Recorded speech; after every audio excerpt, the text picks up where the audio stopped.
Kanina pa tayo nagdi-discuss, pero wala pa rin nakakasagot sa katanungan, who issues the authority to conduct such? Kayo lang naman ang gumawa eh. Eh kung tatanungin ko po kayo, magkano naman ang sponsorship fees? Magkano naman ang sponsorship fees na nakuha ninyo? Mr. Tan, in your letters to the LTO and to the different provincial governments, what were you requesting? Can Mr. Tristan Diaz answer that, sir? Mr. Chairman, if I may be allowed, we presented the... Please answer my question directly. Yes, sir. What did you request from these provincial government units? For the provincial... Did you ask for a permit or did you ask for their support?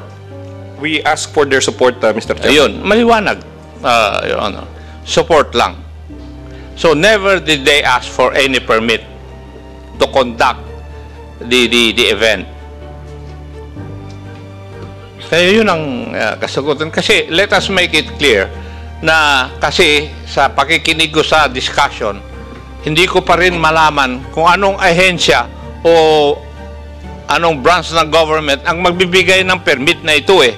Because if you read the laws concerned Local Government Code and Land Transportation Code, the laws did not envision an event like this. Wala eh. So, it should not be conducted. Why? Kasi you cannot guarantee the safety and security of the participants and the spectators or the pedestrians. Wala eh. Kanina pa tayo nagdi-discuss, pero wala pa rin nakakasagot sa katanungan, who issues the authority to conduct such? Kayo lang naman ang gumawa eh. Di ba? Because reading from your letter to ASEC Vigor Mendoza, you were just acting for their support. Pero I have information that it is otherwise. Wala lang akong pruweba. Wala lang akong pruweba. Alam ko naman na may information ako dun sa nangyari eh. Wala lang akong pruweba. And as a lawyer, I cannot state it here. I cannot state anything na wala po akong pruweba. Pero kaya ganito ang nangyayari dahil ini-skirt ninyo yung kwan eh, kung sino ang magbibigay ng authority. And you must remember that government resources were used in this endeavor. Pero kayo nakikinabang, as stated by the Honorable Gomez, meron kayong kinukuha na 5,000, eh kung tatanungin ko po kayo, magkano naman ang sponsorship fees na nakuha ninyo? Pwede ba, pag tinanong po kayo, yung kung hindi po kayo sigurado, ay sabihin po ninyo. Kasi parang kung sumagot po kayo, ay it's a fact or it's true. Opo. Yun lang po ang hiling namin dahil nami-mislead yung mga nakikinig kung hindi sila mabilis doon sa kwan eh. Kasi doon sa pagsagot pa lang ninyo, alam na namin na imposible eh. Ang susunod na video ay naglalaman ng sensitibong material na maaaring magdulot ng trauma at stress sa ilang manonood. Salamat. Thank you, Your Honor. Highway Patrol, are you now ready? Yes, sir. You can proceed. Thank you very much, sir. Allow me, sir, to read the position of Highway Patrol Group. At the same time, I will present the statistics on road crash incidents during the Boss Ironman 2022, 23, and 24, sir. To the Honorable Committee Chairman, Attorney Romeo M. Acop, Chairperson, Committee on Transportation, esteemed members of the Committee on Transportation of the House of Representatives, ladies and gentlemen, good morning. The PNP Highway Patrol Group fully support this legislative inquiry and initiatives. We recognize the urgent need to address the safety concerns arising from such motorcycle events, which have shown a disturbing increase in road accidents and fatalities. Pasuyo ako nung presentation. Thank you. Based on statistics on road crash incident during the BIMC 2022, 23, and 24. For 2022, it was held on March 25, 2027. There are 725 participants. Meron po tayong 9 na road crash incident during this event, kung saan meron 6 participants injured and 5 non-participants injured. A total of 5 motor vehicles and 11 motorcycles incurred damages. Colonel, Yes, sir. yung title ng kwamo is Number of Injuries and Fatalities. Could you please tell this committee, ilan po doon ang injury lang at saka fatality? Ang ang fatalities sir dito is yung 12, then 3 fatalities, only 3 sir. So the rest injured lang sir. That is for yung challenge for 2022? No sir, we don't have fatalities for 2022. Okay, but, kaya nga ang gusto kong 2024. sabihin mo, pag nag-brief ka dito, kasi ang title nung numbers mo is Number of Injuries is Fatalities. So, please include in your briefing kung ilan ang injury, ilan ang fatality, para ma-distinguish namin. Thank you sir. Thank you. For 2023 sir, held on February 24 to 26, we have 1,774 participants. Meron pong 15 road crash incidents. And meron pong 16 participants and 8 non-participants incurred injuries, involving 8 motor vehicles and 15 motorcycle that incurred damages, sir.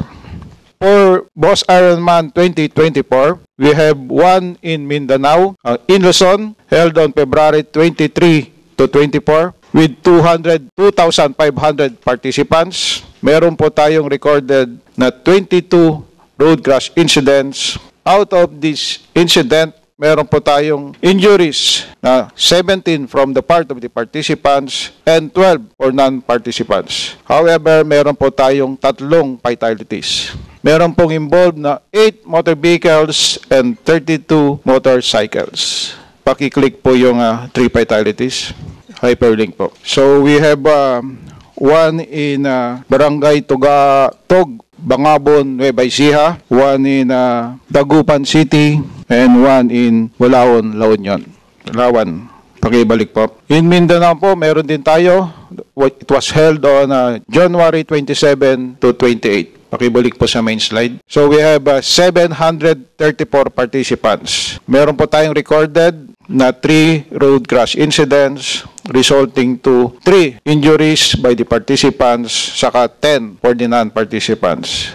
Meron po tayong motorcycle, 4 po na na-damage. So all in all po, meron tayong 5,557 participants for the 22, 23, and 24 Boss Ironman, totaling to 49 road crash incidents. Meron po tayong number of injuries to the participants, 42 po ang involved, and non-participants, we have 35 plus the 3 fatalities. So, sa vehicle naman po, may 21 and 62 MC. On our consolidated data provides a comprehensive assessment of incident associated with this event. The assessment indicates significant safety concern, including compromised road safety to our motorists and pedestrians alike. Inadequate safety measures observed by event organizers, gross violation of existing traffic laws, disruption of normal traffic flow, and a 50% increase in road crash incidents involving both participants and non-participants from calendar year 2022 to 24.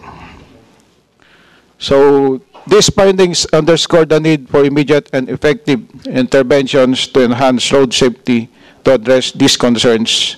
We respectfully submit the following recommendation for the committee's consideration. Allow me, sir, to read our recommendations. Event organizer must explore for and implement new innovations to significantly prevent any kind of incidents during motorcycle riding events. These include stricter safety protocols, enhanced riding training program, and real-time monitoring systems. We believe that these recommendations will greatly contribute to enhancing the road safety and protecting both pedestrians and motorists. These proactive steps are aligned with our commitment of ensuring the safety of everyone on the road. Following such, our commitment to public service extends beyond law enforcement, as we understand the importance of fostering a strong partnership with the local communities, stakeholders, and other law enforcement agencies to collectively face the challenges. Through collective efforts, we aim to create a safer highway for every Filipino and strive for a society where individuals can travel without the anxiety of becoming a victim of such kind of incidents. With all the foregoing, the PNP HPG expresses gratitude for the opportunity to present our position on this inquiry in aid of legislation. We assure you of our steadfast support on matters of mutual concern and look forward to collaborative efforts for a safer and more responsive driving environment throughout the country. Always remember, the Philippine National Police stands firm in its commitment to ensuring the safety of everyone on the road, embodying its guiding principle, sa bagong Pilipinas, ang gusto ng pulis, ligtas ka. Thank you very much, sir. Thank you, Colonel Verbo. May I ask certain questions? Mr. Tan, in your letters to the LTO and to the different provincial governments, what were you requesting? Can Mr. Tristan Diaz answer that, sir? Mr. Chairman, if I may be allowed, we presented the... Please answer my question directly. Yes, sir. What did you request from these provincial government units? For the provincial... Did you ask for a permit or did you ask for their support? We asked for their support, Mr. Chairman. Ayun, maliwanag, Your Honor. Support lang. So never did they ask for any permit to conduct the event. Kaya yun ang kasagutan. Kasi let us make it clear na kasi sa pakikinig ko sa discussion, hindi ko pa rin malaman kung anong ahensya o anong branch ng government ang magbibigay ng permit na ito eh. Because if you read the laws concerned Local Government Code and Land Transportation Code, the laws did not envision an event like this. Wala eh. So it should not be conducted. Why? Kasi you cannot guarantee the safety and security of the participants and the spectators or the pedestrians. Wala eh. Kanina pa tayo nagdi-discuss, pero wala pa rin nakakasagot sa katanungan, who issues the authority to conduct such? Kayo lang naman ang gumawa eh. Di ba? Because reading from your letter to ASEC Vigor Mendoza, you were just acting for their support. Pero I have information that it is otherwise. Wala lang akong pruweba. Di ba, ASEC Almora? Yes. Alam ko naman na may information ako dun sa nangyari eh. Wala lang akong pruweba. And as a lawyer, I cannot state it here. I cannot state anything na wala po akong pruweba. Pero kaya ganito ang nangyayari dahil ini-skirt ninyo yung kwan eh, kung sino ang magbibigay ng authority. And you must remember that government resources were used in this endeavor. Pero kayo nakikinabang. As stated by the Honorable Gomez, meron kayong kinukuha na 5,000 Eh kung tatanungin ko po kayo, magkano naman ang sponsorship fees na nakuha ninyo?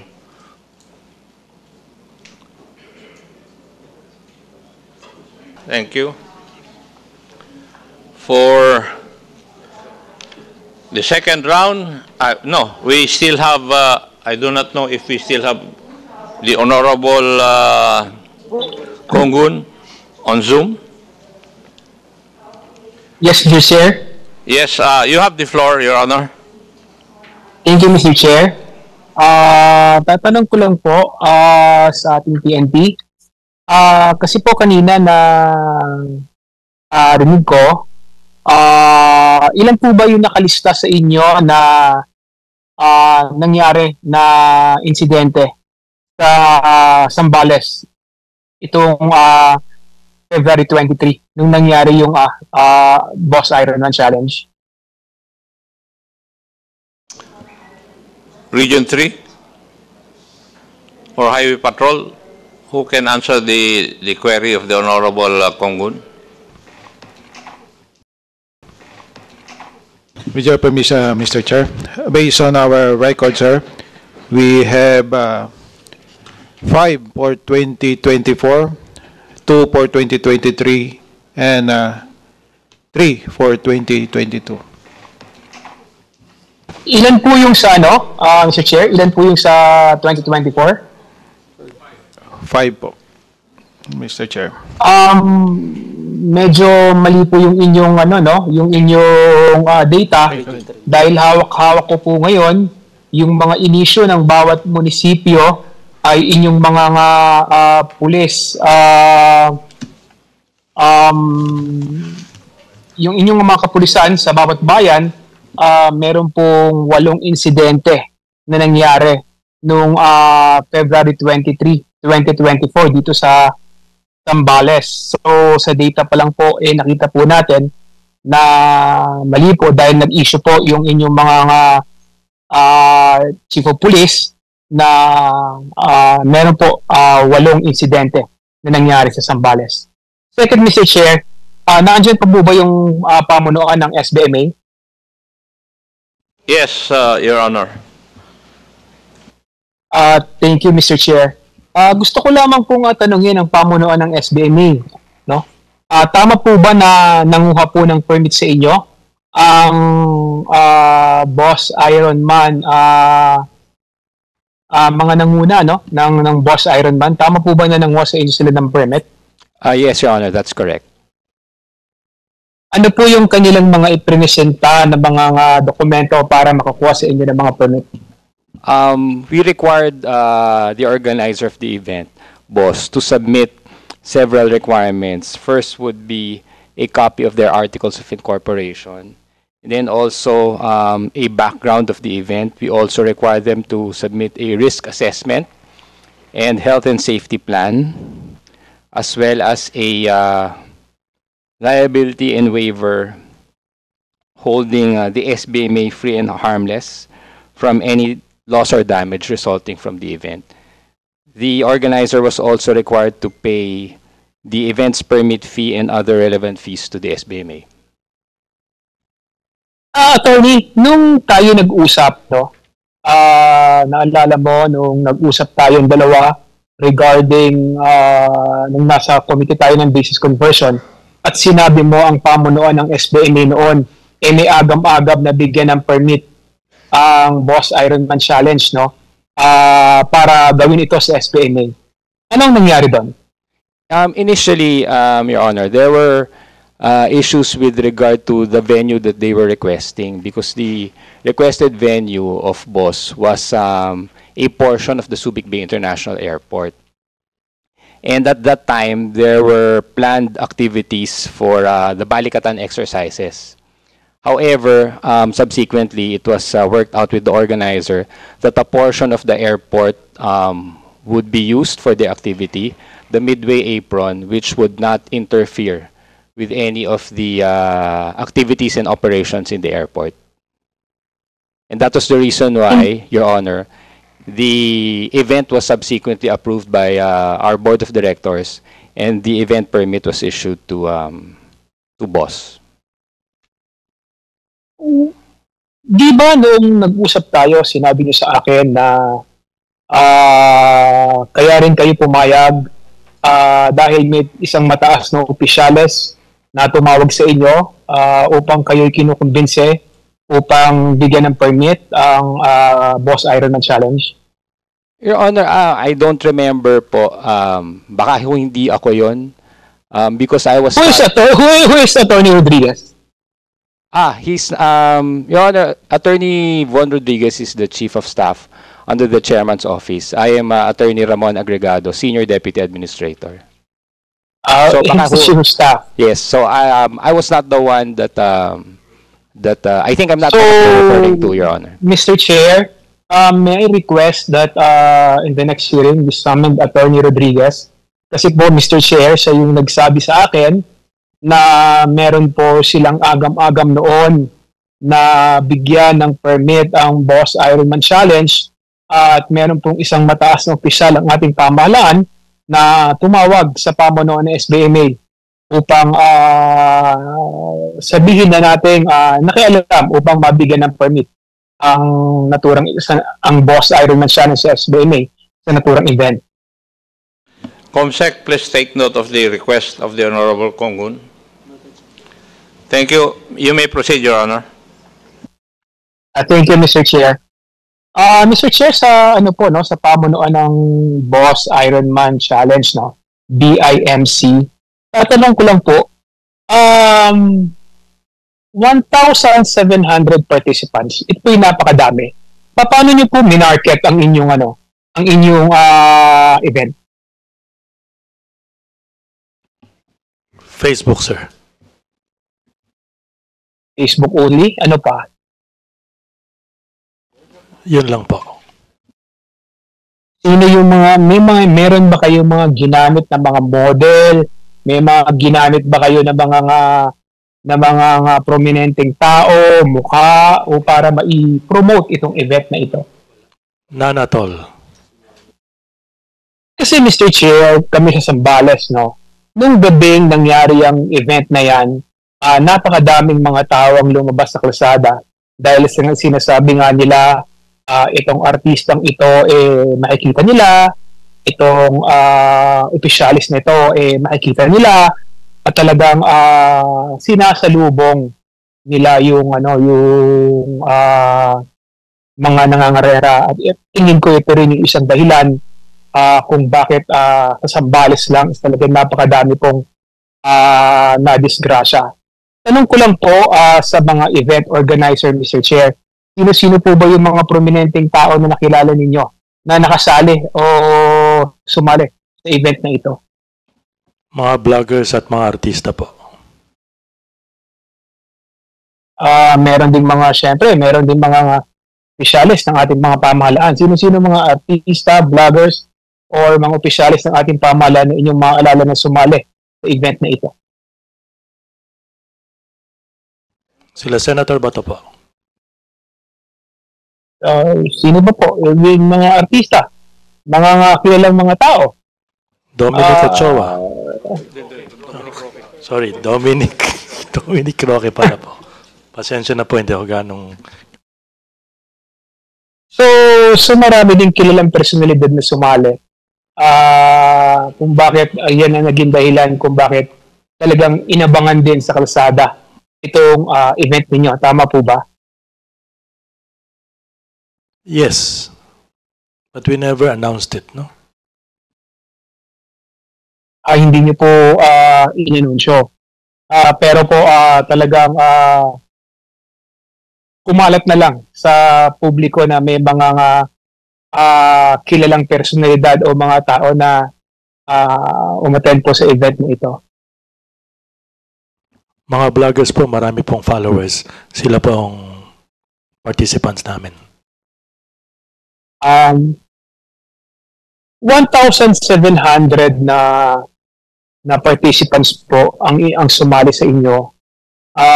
Pag inilabas niyo po ito sa kalsada, 9 o'clock ng gabi, ano po ba tingin niyo ang mangyayari?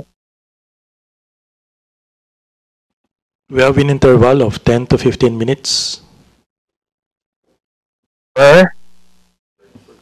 per group of about 30.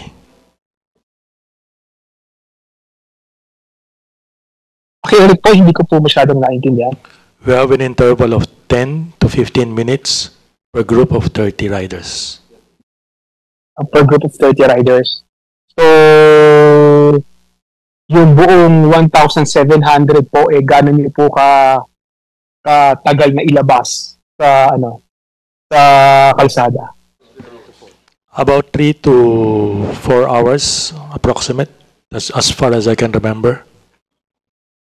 So, sa loob po ng 3 oras, naglabas po kayo ng 1,700 na motor sa kalsada. Ano po ang tingin niyo mangyayari pag ganun po kadaming motor ang inilabas natin sa kalsada? Considering na alam naman po natin na hindi kaya ng ating kalsada yung ganung kadaming motor na kaniyang ilalaman nung ganung gabi na yon.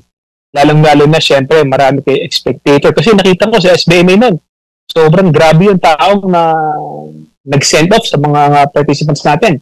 Talagang grabe. Talagang libo yung naandoon, no? Hindi po ba kayo nangamba? Hindi po ba kayo kinabahan na nung gabi na iyon, nung nagsisimula pa lang kayo? Sir, based on our 17 years of experience, it's workable. 17 years of experience is workable. Pero naniniwala po ba kayo na no plan is perfect? Yes, sir. And naipakita na nga po dito yung sinasabi nyong workable na sa experience nyo ngayon na hindi pala workable yung sinasabi nyong workable. Yes, that's why we're contemplating of not to continue. Ano po yung inyong ano po pa yung inyong iniisip pa? Bakit pa po hindi nyo pa napagdidesisyonan na ito ihinto na? Ano po yung inyong minumuni-muni pa para mapagdesisyonan na ihinto na definitely itong endurance event na ito? Sir, this is a collegial body decided by the 7-member board. I'm just one of the board member as a president. But as a president, that is my stand. That's it po. But I think the board will agree with it. We just have to be more creative on paano namin matutuloy yung outreach program ng club.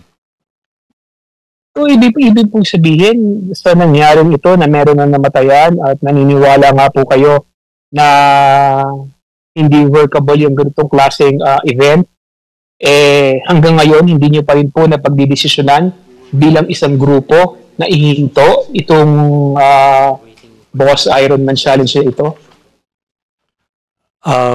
As mentioned earlier, this is a collegial body of 7 members. As a president, I think they will follow our wisdom and we're just waiting for the result of this hearing. Kasi natanggap na namin po yung notice, kailan lang yan? Thursday o Friday, wala pa po kaming board meeting. Pwede ko naman sabihin, hindi natuloy, di ba? But as a respect to my fellow board member, the chairman has to call for a board meeting and decide officially, no? Sa inyo pong mga miyembro, no? Siguro naman po, hindi naman po masamang malaman. Sino po ba yung mga miyembro ninyo na sabihin na natin merong mataas ang tungkulin sa ating gobyerno? Meron po ba kayong mga miyembro matataas ang tungkulin sa ating pamahalaan? Businessman, you can check the list of our membership. Businessman lang po. So, can yung submit the copy to you, mga sir. nakasalip po ng mga opisyalis ng ating gobyerno, ano po yun, mga sumali lang po sa inyo. Yes, sir. Maraming salamat po. Anyway, Mr. Chair, thank you very much po, Mr. Chair, and I will be reserving my my right for the second round, Mr. Chair. Thank you very much po. Thank you, Your Honor. I'll list you on the second round.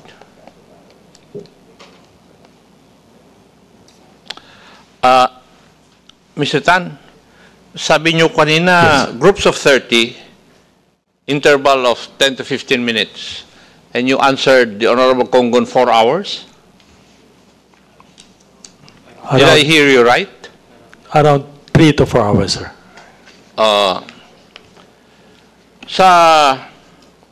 Sa nakita ko kanina, there were 2,500 participants, right? Dalawa po yun, sir. Sa Mindanao, 700. And then 1,800 sa 1,700 1,700 sa Luzon po. Doon, sa Luzon. Sa Subic po. So, 1,700 by 30, kung kukumputin ko, sa estimate ko, hindi lang po 4 na oras eh.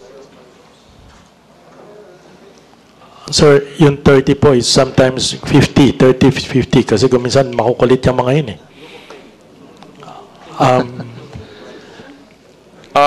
Ano po yung computation ninyo? Sa 1,500, sabihin na lang natin para mas madali, divided by 30. Di po ba? 50 po yun yata.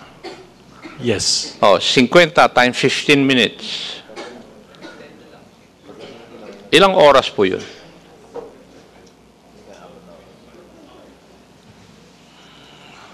Seven and a half?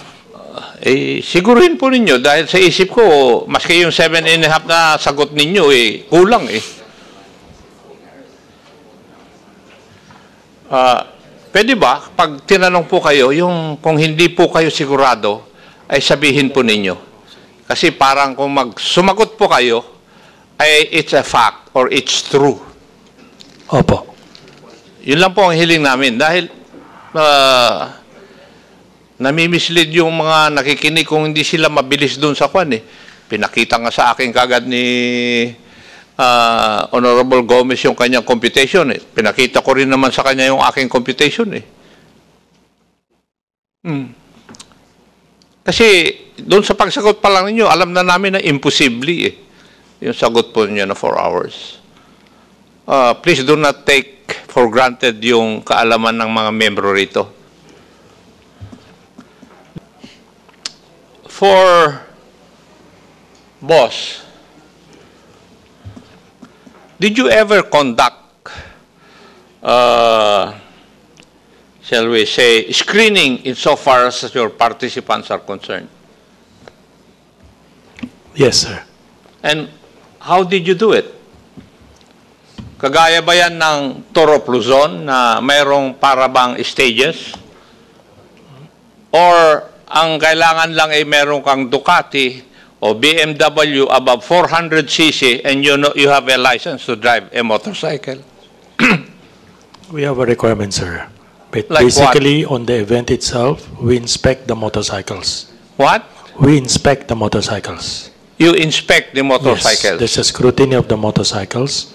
For scrutinize the license, the ORCR, the basic things in the motorcycles, you know. The proper riding gear, the helmets, the shoes. If they're not wearing the proper shoes, we disqualify them. We do not allow them to participate if there's no signal. When do you do that? 3 days before the event, sir. 3 days before the event.